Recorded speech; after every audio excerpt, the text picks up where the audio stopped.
Hello everyone, welcome back to syllabus in a snap. मेरा नाम श्रुति रामभिया है और आज हम लोग ग्रेड 7 का चैप्टर 10 एल्जेब्रिक एक्सप्रेशंस पढ़ने वाले हैं। तो हम इस चैप्टर को स्टार्ट करें इससे पहले मेरे नए व्यूअर्स के लिए एक छोटी सी अनाउंसमेंट। हमने ग्रेड 7 की सीरीज़ को 3 सीरीज़ में डिवाइड किया है। फर्स्ट सीरीज़ है एक्सप्लेनेशन सीरीज़, यानी कि ये वाली सीरीज़ जिसमें आपको हर चैप्टर का फुल एक्सप्लेनेशन मिलेगा।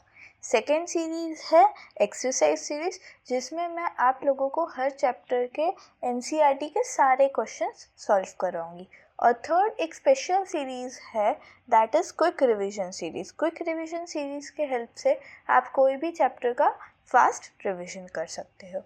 इस वीडियो के डिस्क्रिप्शन में टाइम स्टैम्प्स इंक्लूडेड है, तो अगर आपको कोई पर्टिकुलर टॉपिक देखना है तो आप टाइम स्टैम्प्स का यूज़ करके भी देख सकते हैं। तो चलिए बढ़ते हैं चैप्टर 10। तो सबसे पहले हम लोग क्या पढ़ने वाले, terms and factors of an expression. पहले तो एक्सप्रेशन क्या होता है, उसके टर्म्स फैक्टर्स वो सब क्या होते हैं। फिर हम लोग पढ़ेंगे कोएफिशिएंट्स, कोएफिशिएंट्स क्या होते हैं।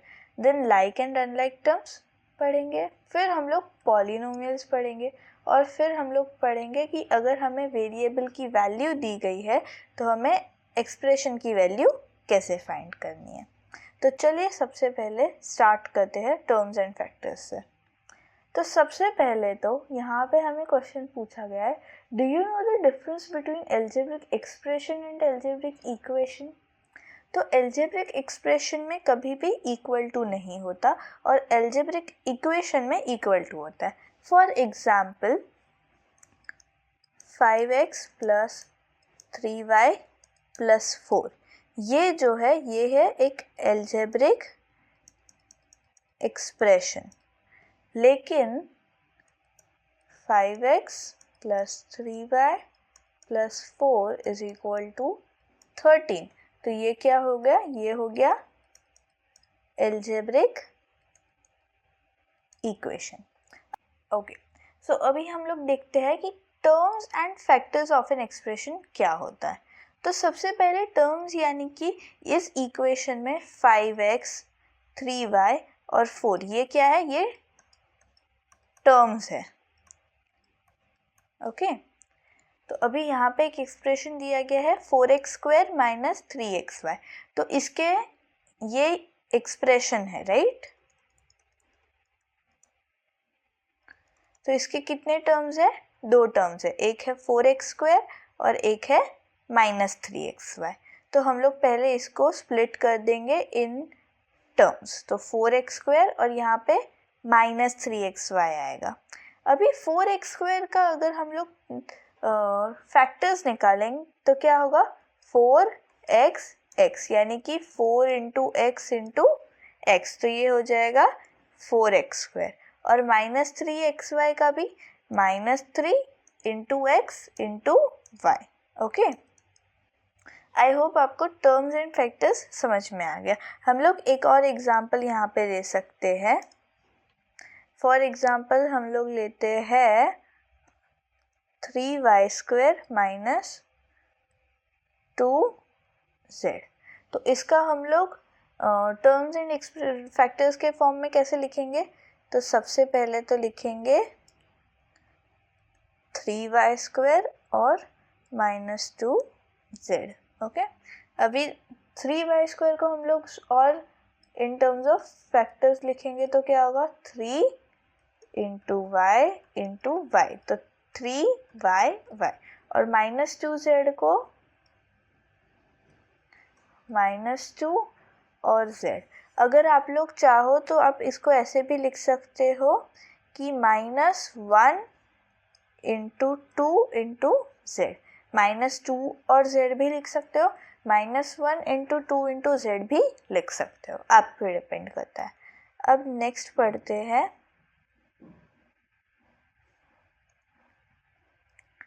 कोएफिशिएंट।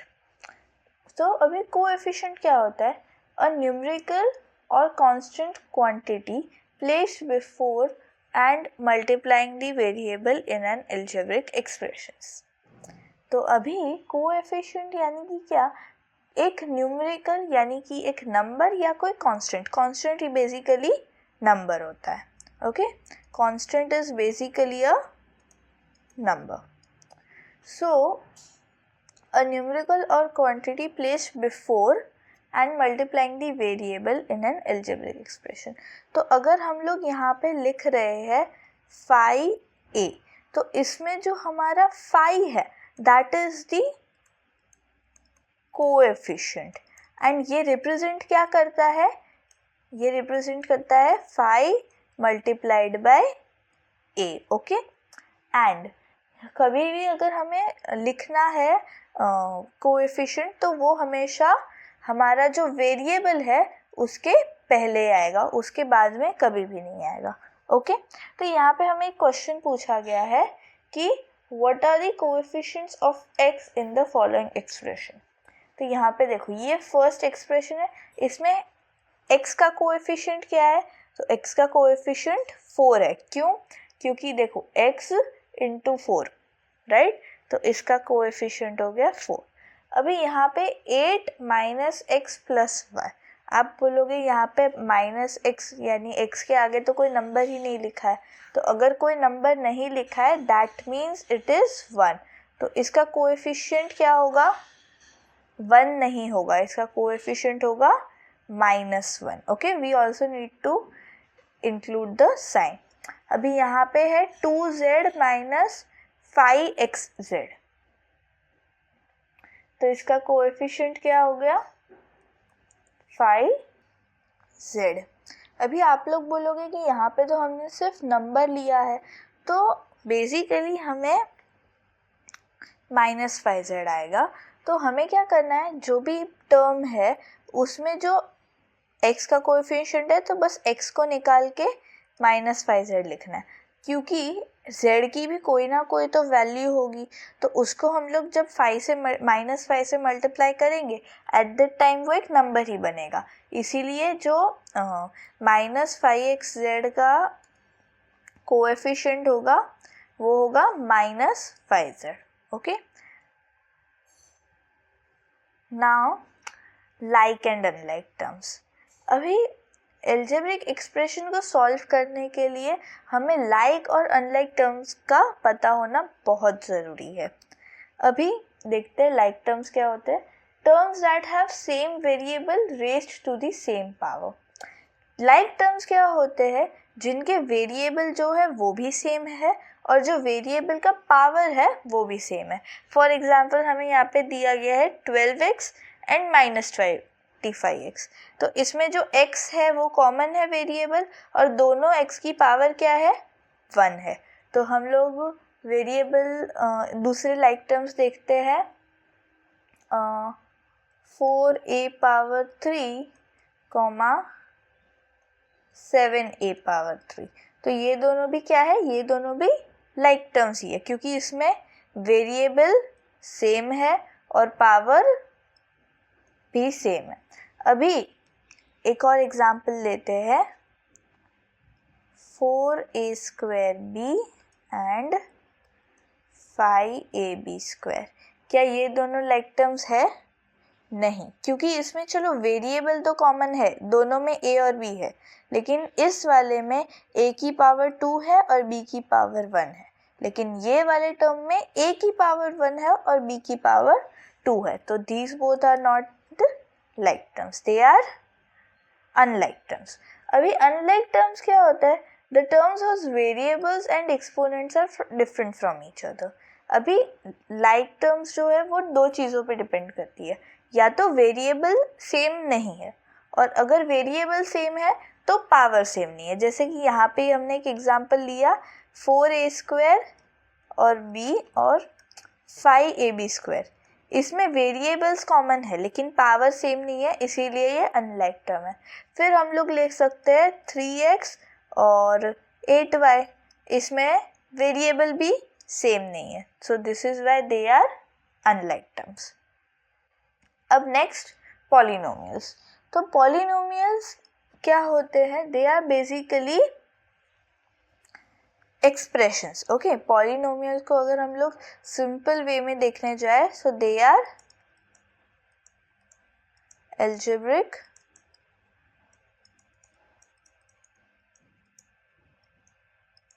एक्सप्रेशंस। ओके, तो अभी पॉलिनोमियल्स में सबसे पहले एक है टाइप्स है। ये क्या है? ये टाइप्स है। तो फर्स्ट टाइप है मोनोमियल्स। मोनोमियल्स क्या होता है? An expression with only one term, यानी कि एक एक्सप्रेशन है जिसमें only and only one term है। यहाँ पे देखो एग्जांपल्स है 7xy, -5m, 3z, 4 एक्सेट्रा, यानी कि एक एक्सप्रेशन जिसमें सिर्फ और सिर्फ एक ही टर्म है। ओके, अब सेकेंड टाइप है बाइनोमियल्स। तो बाइनोमियल्स क्या है? An expression which contains two unlike terms. Okay, तो जो बाइनोमियल है वो क्या है? एन एक्सप्रेशन है जो दो अनलाइक टर्म्स है उसमें। लाइक आप लोग मुझे 4 + 5 है, तो ये जो है ये एक बाइनोमियल नहीं होगा।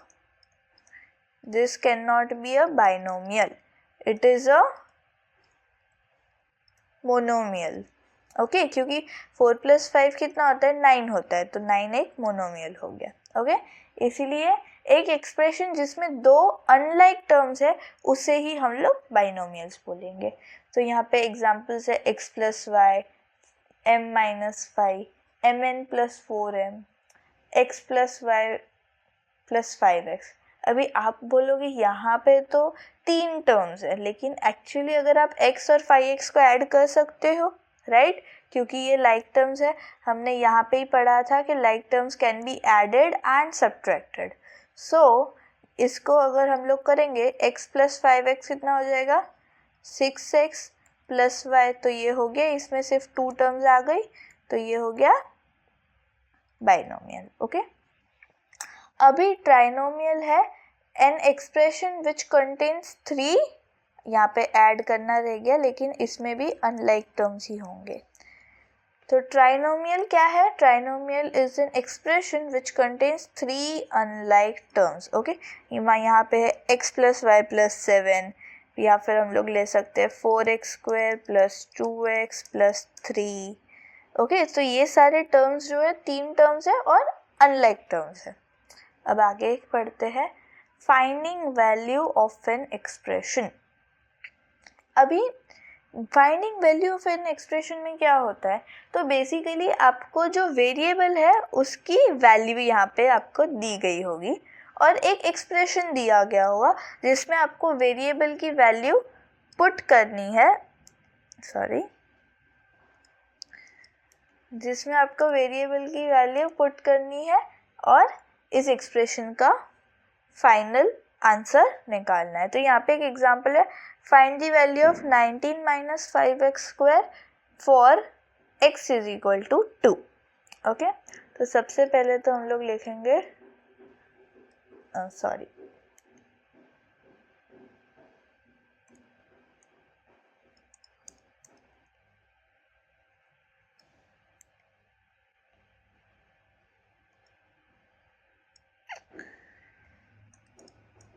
19 - 5x²।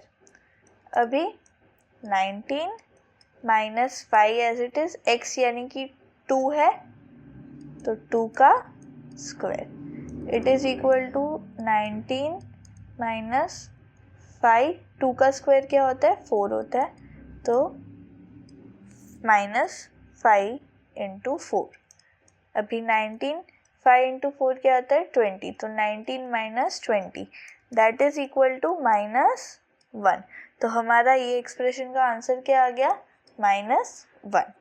ओके, अभी आपको एक चीज़ हमेशा याद रखनी है, अगर आप कोई एक्सप्रेशन सॉल्व कर रहे हो तो आपको हर लाइन के लिखो उसके पहले आपको इक्वल टू लिखना है। लेकिन अगर आप कोई इक्वेशन सॉल्व कर रहे हो then you have to always use ये वाला एरो मार्क और ये जो हेंस का साइन है ये। फॉर एग्जाम्पल आपको सॉल्व करना है 5x - 4 is equal to 1. Okay, 5x minus 4 is equal to 1. अभी इसमें आपको x की वैल्यू फाइंड करनी है, तो आप जो भी सॉल्व करोगे तब आपको ये वाला एरो यूज़ करना है या फिर ये वाली साइन यूज़ करनी है. तो ये क्या होगा, 5x is equal to 1 plus 4. 5x is equal to 1 plus 4 5. x is equal to 5 upon 5 which is equal to 1. तो आपको हमेशा याद रखना है इक्वेशन के लिए एरो मार्क या फिर ये साइन, और एक्सप्रेशन के लिए हमेशा इक्वल टू. अभी next, when a is equal to 0, b is equal to -1, find the value of 2a square b 2ab square plus ab. Okay, तो इसमें बहुत सिंपल चीज़ है. अगर ये आपको MCQ में पूछा जा रहा है, ओके, ये आपको MCQ में पूछा जा रहा है, तो आपको आंख बंद करके आंसर क्या लिख देना है, 0. क्योंकि देखो यहाँ पे हमें a की वैल्यू क्या दी गई है, 0 दी गई है. तो यहाँ पे एट दी एंड ये सारी टर्म्स में a किसी ना किसी चीज़ से मल्टीप्लाई हो ही रहा है, राइट. तो a मल्टीप्लाई हो रहा है, any number multiplied by 0 is what, 0. तो 2a स्क्वायर b 0 हो जाएगा, 2ab स्क्वायर 0 हो जाएगा, ab 0 हो जाएगा. तो 0 को तुम 0 से ही ऐड करोगे तो आंसर क्या आएगा, 0. लेकिन अगर आपको सब्जेक्टिव क्वेश्चन है, आपको इसको सॉल्व करना है, then you can solve it like this कि 2a square b plus 2ab square plus ab. अभी तुम हर जगह पे a और b की वैल्यू डाल दो. तो 2a स्क्वायर यानी 0 स्क्वायर, b यानी कि -1 प्लस 2 इंटू 0 b स्क्वायर यानी -1 का स्क्वायर प्लस 0 इंटू -1. अभी 2 into 0 into -1 plus 2 into 0 into 1 plus 0, क्योंकि 0 into -1 0, that will be 0 plus 0 plus 0 which is also equal to 0. तो ये चीज़ आपको कब करनी है, जब आपका क्वेश्चन जो पूछा गया है that is सब्जेक्टिव, लाइक 2 या 3 मार्क्स का क्वेश्चन है और आपको ये पूरा बताना है. अगर MCQ में है तो आपको डायरेक्ट 0 करना है ताकि आपका टाइम बच सके. Okay, let's see next question. अभी नेक्स्ट है, simplify x plus 7 plus 4 into x minus 5 and find the value if x is equal to 2. तो हमें क्या करना है, जहाँ जहाँ पे हमें x लिखा है पहले तो क्वेश्चन लिखना है, फिर जहाँ जहाँ पे x दिख रहा है वहाँ पे 2 लिख देना है, because x is equal to 2. तो x plus 7 plus 4 into x minus 5. Okay, ये जो 4 इंटू एक्स माइनस 5 है ये आपको पहले सॉल्व करना पड़ेगा, क्योंकि in expressions we always do first divisions, then multiplication, then addition और सब्ट्रैक्शन. ओके, तो x is equal to 2 plus 7 plus 4 into 2 minus 5. अभी 2 प्लस 7 तो हम लोग कर ही सकते हैं, तो दैट विल बी 9. 2 माइनस 5 क्या हो जाएगा, -3. हम लोगों ने इंटीजर्स पहले ही पढ़ लिए हैं. अभी 4 इंटू -3 क्या होता है, -12. ओके, 4 3 ज़ा 12 और साइन प्लस माइनस माइनस होता है. अभी प्लस माइनस यहाँ पे माइनस, तो 9 माइनस 12. 9 माइनस 12 क्या होता है, -3. So the answer for this expression is -3. Okay, so now this is the end of our chapter. इसकी जो एक्सरसाइज है वो मैं जल्दी ही पोस्ट करूँगी.